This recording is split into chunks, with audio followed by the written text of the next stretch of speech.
अपना गांव कनेक्शन है, अपना गांव कनेक्शन है, अपना गांव कनेक्शन है, अपना गांव कनेक्शन है, अपना गांव कनेक्शन है। नमस्कार दोस्तों, मेरा नाम है नीलेश मिश्रा और यह है हमारा गांव कनेक्शन, भारत का अपनी तरह का एकमात्र टीवी शो जो ये कोशिश करता है कि अगर आप शहर में रहते हैं तो आपको भारत के गांव का आईना दिखाए, और अगर आप गांव में रहते हैं तो आपको भारत के अन्य हिस्सों के गांव में हो रहे बदलाव से मुखातिब कराए। हमारी ये कोशिश रही है पिछले कई हफ्तों में कि आपके पास रोचक, मनोरंजक, प्रेरणादायक कहानियाँ लाएं जिनसे हम कुछ सीखें, बेहतर इंसान बने। ये देखें कि अरे गांव में तो कितने बदलाव आ रहे हैं, ऐसे बदलाव जिनके बारे में हमको अखबार में पढ़ने को नहीं मिलता, टीवी में भी देखने को असली गांव नहीं दिखता है, फर्जी गांव मिलता है टीवी पे। तो हमारी ये कोशिश है कि असली गांव, अपनी खुशबू से भरा हुआ गांव आप तक लाएं हर हफ्ते पूरी ईमानदारी से। चलिए देखते हैं कि आज के एपिसोड में अगले आधे घंटे में हम कौन कौन सी कहानियाँ आपके पास लाने वाले हैं। चले हाईवे पे फर्राटे से पगडंडी भी लगती अच्छी, चौपाल में बोले है बिटवा हम सुन देंगे इंटरनेटवा, चौपाल में बोले है बिटवा हम सुन देंगे इंटरनेटवा। हाँ हमारी ये रंगबाजी है, हाँ हम थोड़ी अठन है, अपना गांव कनेक्शन है, अपना गांव कनेक्शन है, अपना गांव कनेक्शन है, अपना गांव कनेक्शन है, अपना गांव कनेक्शन है। दोस्तों, हमारे शो में हमारी ये लगातार कोशिश रहती है कि आपको गांव से, महिलाओं से जुड़ी ढेर सारी कहानियाँ दिखाएं।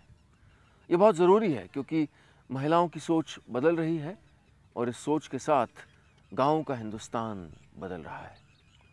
महिलाओं की बदलती सोच से, इन कहानियों से भारत के अलग अलग हिस्सों में ढेर सारी महिलाओं को, लाखों महिलाओं को एक नया बल मिलता है।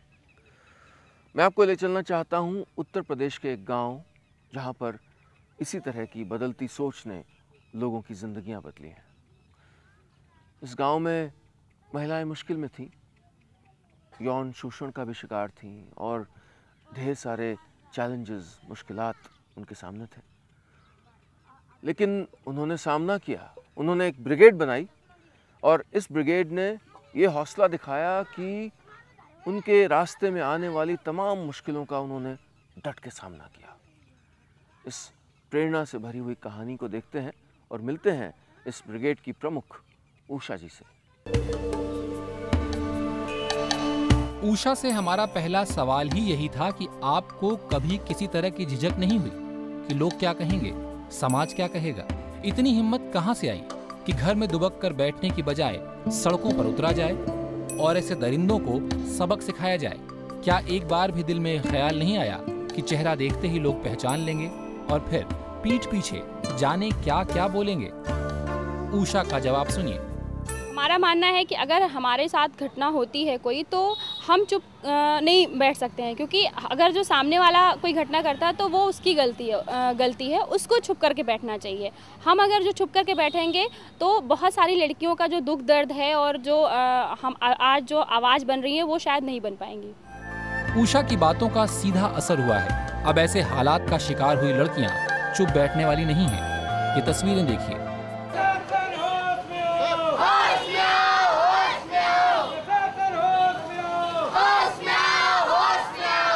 ये तस्वीरें लखनऊ के मड़ियाव कोतवाली के बाहर की हैं।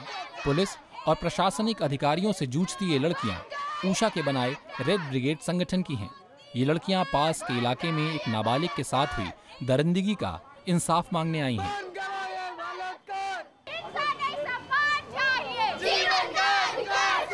जी, हम अपनी भी लड़ाई लड़ रहे हैं और भी आप जितने भी केसेस होते हैं उनकी भी लड़ाई लड़ते हैं। जब मैं कदम उठाई तो शायद मुझे लग रहा था कि मैं अकेली हूँ, लेकिन मुझे लगा कि मैं अकेले ही पीड़ित हूँ इस चीज़ को लेकर के। जब मैं बाहर निकली तो पता चला कि जो मेरे जैसी बहुत सारी लड़कियां हैं वो सारी ही इस घटना का शिकार हैं और अब ज़्यादा से ज़्यादा लड़कियां हमारे साथ में हैं।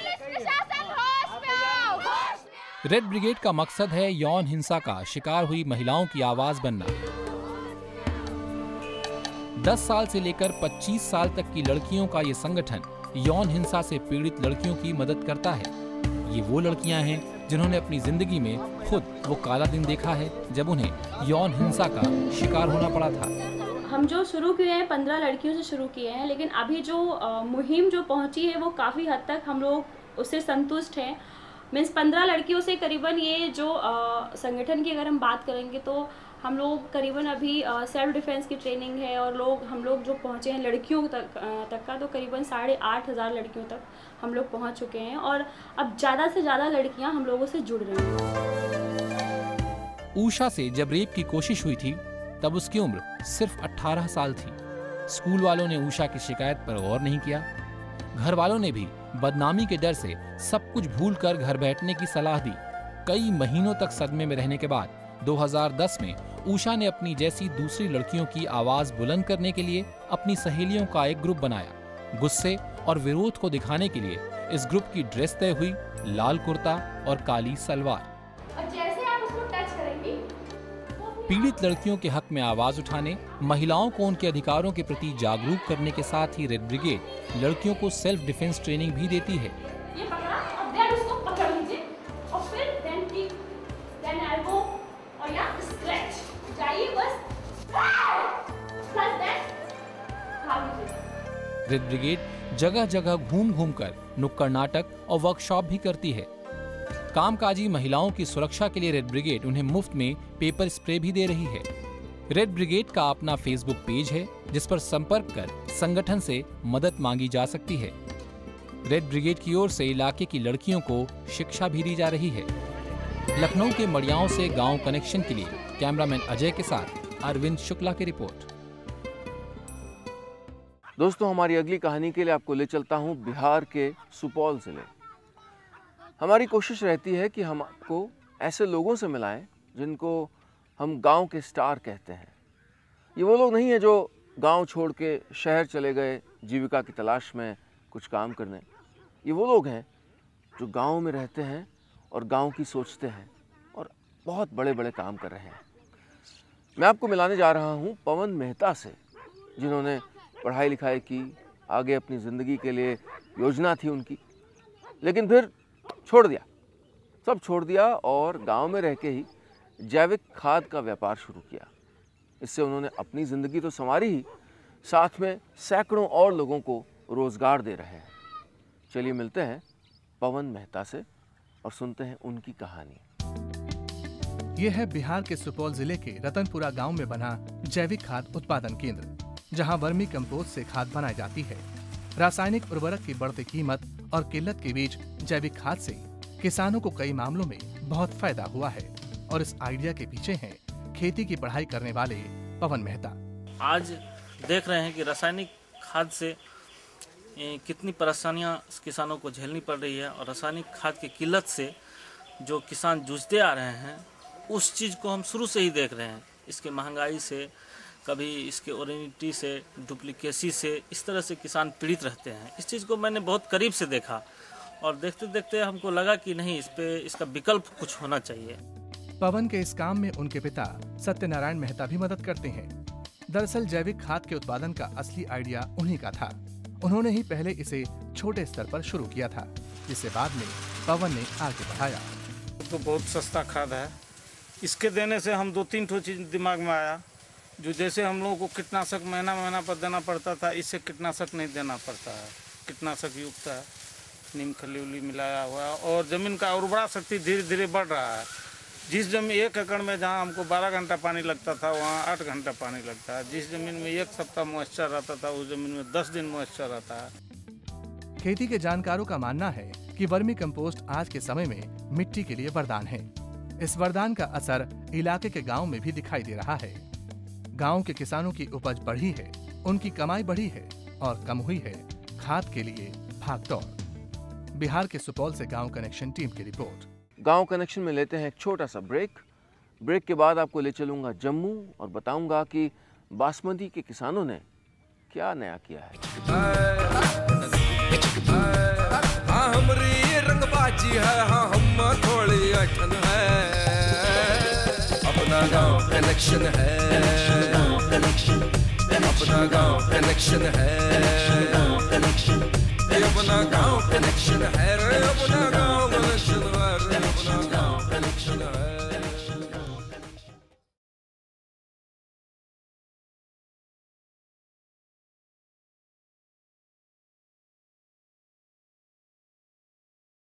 अपना गांव कनेक्शन है, अपना गांव कनेक्शन है,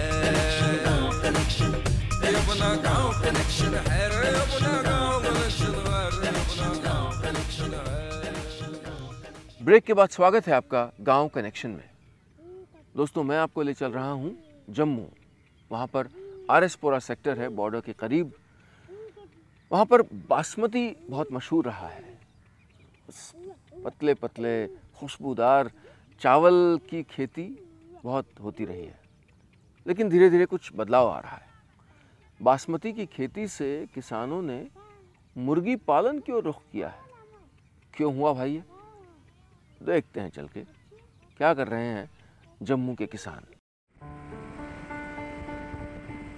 जम्मू से सटे आरएसपुरा सेक्टर में इन दिनों बासमती के लहलहाते खेतों के बीच कुछ इमारतें भी नजर आती हैं।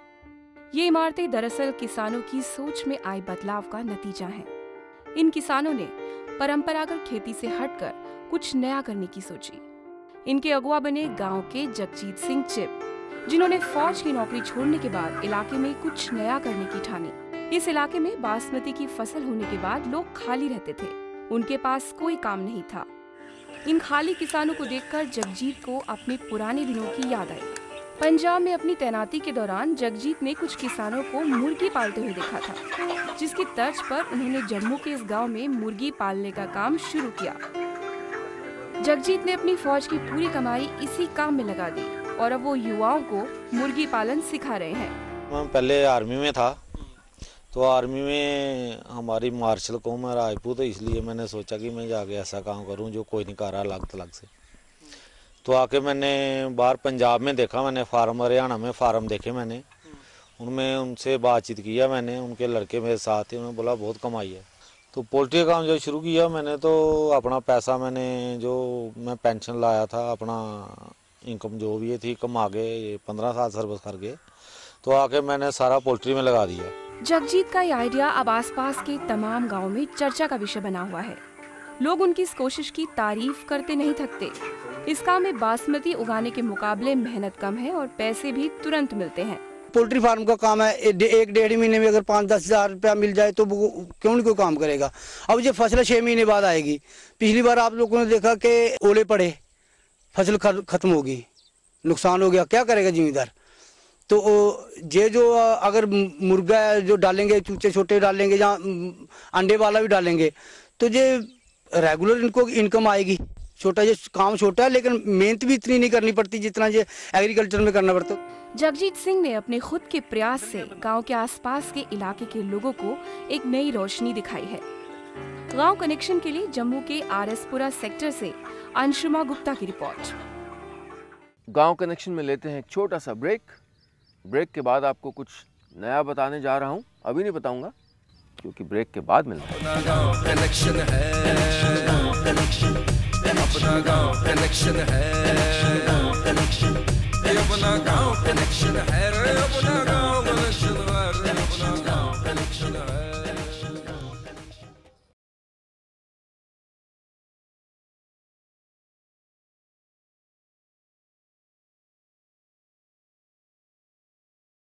अपना गांव कनेक्शन है, अपना गांव कनेक्शन है, अपना गांव कनेक्शन है रे, अपना गांव कनेक्शन है रे, अपना गांव कनेक्शन है। ब्रेक के बाद स्वागत है आपका गांव कनेक्शन में। दोस्तों, हमारी ये कोशिश है कि आपको कुछ रोचक, कुछ नया तो बताएं ही भारत के गांव के बारे में, लेकिन आज से एक नया प्रयास शुरू कर रहे हैं, कुछ काम की जानकारी भी देंगे। देखिए, हमारे आसपास की चीज़ों में बहुत सी उपयोगी वस्तुएं होती हैं, जिनका प्रयोग हम अक्सर नहीं जानते। बहुत से ऐसे पौधे होते हैं, सब्जियां, फल वगैरह वगैरह, जिनके औषधीय गुण भी होते हैं, कभी सौंदर्य के लिए काम आते हैं ये। तो देखिए, मेरे को तो कम जानकारी है, हमें एक एक्सपर्ट को बुलाना पड़ा। मैं आपको ले चलता हूँ अहमदाबाद, जहाँ पर हैं हमारे हर्बल एक्सपर्ट डॉक्टर दीपक आचार्य, जो अब से हमारे साथ रहेंगे और हमको ऐसी ही उपयोगी जानकारी हर हफ्ते दे जाएंगे। चलते हैं डॉक्टर आचार्य के पास। शुक्रिया नीलेश जी। आज हम अहमदाबाद के करीब बोपल नाम के गांव के नज़दीक खड़े हुए हैं और यहाँ पर हम आज जानकारी बांटेंगे गुंदा के बारे में। गुंदा एक बड़े आकार का वृक्ष होता है जो आमतौर पर सघन वनों के आसपास में पाया जाता है। गुंदे के ये जो फल होते हैं वो हल्के गुलाबी रंग के होते हैं और इनके अंदर एक चिपचिपा पदार्थ पाया जाता है जो गोंद के समान दिखाई देता है। शायद इसीलिए इसका नाम गुंदा पड़ा है। ग्रामीण क्षेत्रों में इसे लसोड़ा के नाम से भी जाना जाता है। पके हुए गुंदा के फलों का बड़ा अच्छा अचार और मुरब्बा बनता है और इसकी पत्तियों को आदिवासी जो है इसको चबाते हैं, पान की तरह चबाते हैं। इनका मानना है कि इनकी पत्तियों को चबाने से मुंह में जो छाले होते हैं उनमें बड़ी तेज़ी से आराम मिलता है। इसके अलावा इसकी छाल का काढ़ा तैयार करके कुल्ला करने से दांतों के जो रोग होते हैं या मसूड़ों में जो सूजन आ जाती है उसमें भी बड़ी तेज़ी से आराम मिलता है। गुंदा के पके हुए फलों को यदि आप कुचलेंगे, हल्का सा दबाएंगे तो इसके अंदर से जो चिपचिपा पदार्थ निकल रहा है, इसको हम दाद, खाज और खुजली वाले हिस्सों पर लगाएंगे शरीर पर, तो बड़े तेज़ी से उसमें भी आराम मिल जाता है। ऐसा माना जाता है कि इसके तमाम गुणों की वजह से आदिवासी इन्हें अपने अधिकांश हर्बल फार्मूलेशंस में इसका इस्तेमाल करते हैं। ये एक बहुत बहुमूल्य औषधीय पौधा है। इतनी जानकारी आज आप सबके लिए। धन्यवाद दोस्तों। उम्मीद है कि हमारी ये नई पहल आपको पसंद आएगी। इसमें से बहुत सी जानकारी आज और आने वाले दिनों में आप अपनी ज़िंदगी में प्रयोग कर पाएंगे। अब लेते हैं एक छोटा सा ब्रेक और ब्रेक के बाद हाथी बनाम ऊंट। वापस आता हूँ ज़रा सी देर में। हाँ हमरी रंगबाजी है, हाँ हम थोड़ी अठन है, अपना गांव कनेक्शन है, अपना गांव कनेक्शन है, अपना गांव कनेक्शन है रे, अपना गांव कनेक्शन है रे, अपना गांव कनेक्शन है।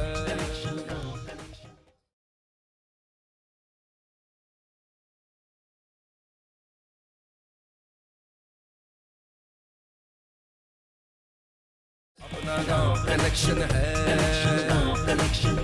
अपना गांव कनेक्शन है, अपना गांव कनेक्शन है रे, अपना गांव कनेक्शन है रे, अपना गांव कनेक्शन है। ब्रेक के बाद स्वागत है आपका गांव कनेक्शन में। दोस्तों, हम आपको बताते रहते हैं कि भारत के गांव में किसान कैसे नई सोच के साथ अपनी मुश्किलों का सामना कर रहे हैं। ये वाली कहानी थोड़ा ज़्यादा ही रोचक है। असल में झारखंड में हाथियों से बड़ी मुश्किल हो रही थी, क्योंकि वो खेत में आ जाते थे। जैसा कि आप जानते हैं कि पेड़ों के कटने के साथ, जंगलों के कम होने के साथ हाथी और बहुत से और जंगली जानवर जगह नहीं ढूंढ पाते हैं अपने लिए और खेतों की ओर आ जाते हैं। झारखंड में भी यही हो रहा था। इससे खेती को बहुत नुकसान हो रहा था। साथ ही साथ मौसम भी उपयुक्त नहीं था। तो वहाँ पर किसानों ने एक नया उपाय निकाला। क्या उपाय था वो, ये तो देखते हैं। लेकिन हुआ यूँ कि झारखंड के खेतों में हाथी बनाम ऊंट, यह किस्सा शुरू हो गया। चलिए देखते हैं कैसे बचाई झारखंड के किसानों ने अपनी खेती। झारखंड के ग्रामीण इलाकों में गांव वाले आपको अक्सर ऊंट के साथ घूमते फिरते दिखाई देंगे, लेकिन असल कहानी ये है कि ना तो ये ऊंटों के साथ घूमने आए हैं और ना ही उन्हें चराने के लिए। दरअसल ये आए हैं अपनी फसल की रखवाली के लिए। पूरी कहानी कुछ ऐसी है कि इन इलाकों में हाथी आए दिन फसलों को नुकसान पहुंचाते थे, तो हाथियों पर निगरानी के लिए गांव वालों ने ऊंट का सहारा लिया। ऊंट लंबा होता है, उसे दूर से ही दिख जाता है कि हाथी कहाँ है, क्या कर रहा है। यहाँ के किसान बताते हैं कि ऊंट अपनी लंबाई का फायदा उठाकर हाथी के कान पकड़ लेता है और हाथी भाग जाता है। हाथी अगर बस में न रही तो ओके चपा देंगे। गांव वाले बुलाया है हाथी को कंट्रोल करने के लिए। ऊँट हाथी से लंबा होता है और लंबा होने के चलते कान भी इसका बड़ा हाथी का होता है और हमको लगता है कि कान को ये पकड़ता है और खींचने का प्रयास करता है। यही वजह है कि हाथी इसके सामने नहीं आता है। गांव वालों को जब से ऊंट की इस करामात का पता चला है, उनकी मुसीबत थोड़ी कम हुई है। अब वो आसपास के अलावा दूर दूर से ऊंट वालों को गांव में बुलाते हैं। सिर्फ बुलाते ही नहीं हैं, बल्कि ऊंट की जमकर खातिरदारी भी की जाती है, उसकी देखभाल होती है। हम लोग को बचाएंगे बोल के, हाथी आएगा तो ऊँट रहने से नहीं पाएगा, घर उर को फोड़ने आदमी को लपटने नहीं पाएगा बोल के पाल रहे हैं। हम लोग को भाई तो जीवन है, बुढ़िया है तो क्या है, हमारा जीव नहीं है, जरूर है, उसलिए पालते हैं। गांव वालों के बीच ये देसी तरीका जमकर हिट हो गया है। ये अलग बात है कि जंगल के जानकार इस फॉर्मूले को 100% कारगर नहीं मानते। बहरहाल सीधी बात ये है कि अगर गांव वालों का ये नया फॉर्मूला सच में काम कर रहा है, तो इस साल फसलों के जंगली जानवरों से बर्बाद होने का खतरा तो कम हुआ ही है। गांव कनेक्शन टीम की रिपोर्ट। गांव कनेक्शन में आज का सफर बस इतना ही। ऐसा लगा ना कि सफर जल्दी खत्म हो गया। ये सफर चलता रहेगा और मुझे उम्मीद है कि आप मेरी तरह अपना गांव कनेक्शन मजबूत करते रहेंगे।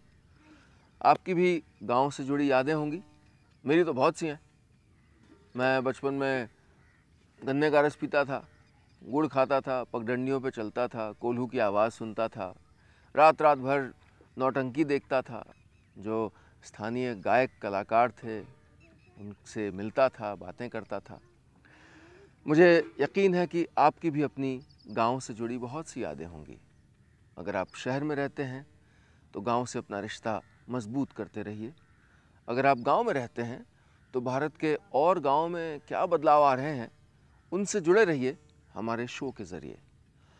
आप अगर अपने गांव कनेक्शन के बारे में हमको बताना चाहें या कोई स्टोरी या कोई कहानी हमको सुझाना चाहें, तो स्क्रीन पे लिखे फ़ोन नंबर से आप मेरे से संपर्क कर सकते हैं।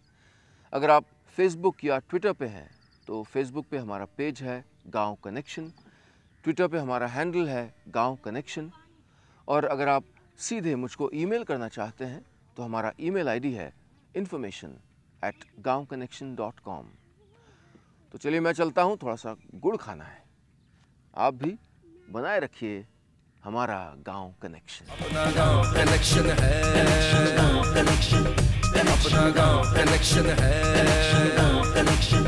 अपना गांव कनेक्शन है, अपना